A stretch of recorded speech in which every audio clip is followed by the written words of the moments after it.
On commence le bulletin du côté de la MRC d'Abitibi. C'est hier soir que se tenait le premier conseil municipal de la nouvelle ville d'Amos depuis sa fusion avec Saint-Félix-de-Dalquier.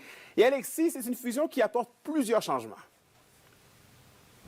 Oui, on le sait, la ville d'Amos dessert désormais Saint-Félix-de-Dalquier depuis le 1er janvier dernier. Déjà, en fait, depuis le début de l'été, là, Amos offrait certains services, notamment au niveau des aménagements paysagers et d'autres services également.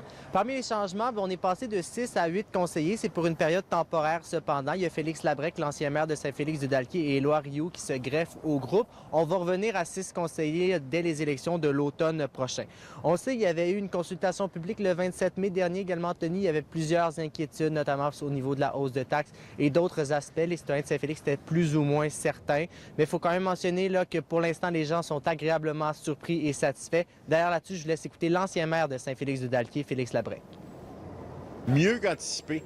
Quand on a un gros projet de même, on a tout le temps des craintes, mais à chaque jour qui passe, on voit le service qui est rendu par la ville d'Amos, puis on est incroyablement satisfait jusqu'à présent.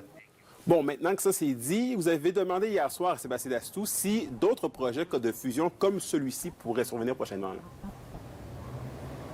Oui, c'est intéressant de poser la question parce qu'il y a plusieurs autres petites municipalités autour d'Amos qui pourraient peut-être être tentées de fusionner ou du moins proposer leur candidature après avoir vu ce qui se passe avec Saint-Félix-de-Dalquier. Est-ce que c'est quelque chose qui est plausible? La réponse, c'est oui. Évidemment, il y a plusieurs démarches à faire, il y a des études à faire. C'est quelque chose qui prend du temps, qui prend beaucoup d'énergie. Donc oui, c'est plausible. Le maire d'Amos n'exclut pas la possibilité qu'il y en ait d'autres, mais comme j'ai dit, c'est quelque chose qui prend du temps et de l'énergie. Je vous laisse écouter Sébastien Dastou. Je pense pas que tous les regroupements sont nécessairement pertinents, mais je pense que de faire l'analyse, ça peut nous donner au moins l'information véridique. Maintenant, c'est sûr que c'est extrêmement énergivore de faire un regroupement comme celui-là.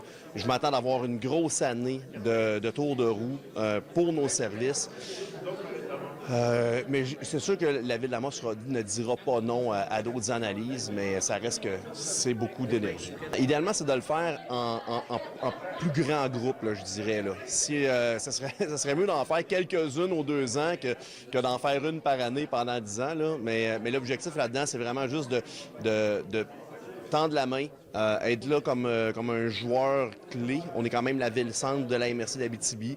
Dans la mesure où il y a des gens qui vivent des problématiques, qui lèvent la main et qui ont la volonté d'eux, on ne laissera pas personne en misère. Et petit rappel et avis aux intéressés, le budget de la ville d'Amos qui sera dévoilé la semaine prochaine, une des rares villes qui ne l'avait toujours pas dévoilé depuis le début de l'année, Anthony. C'est donc un dossier à suivre. Merci beaucoup, Alexis.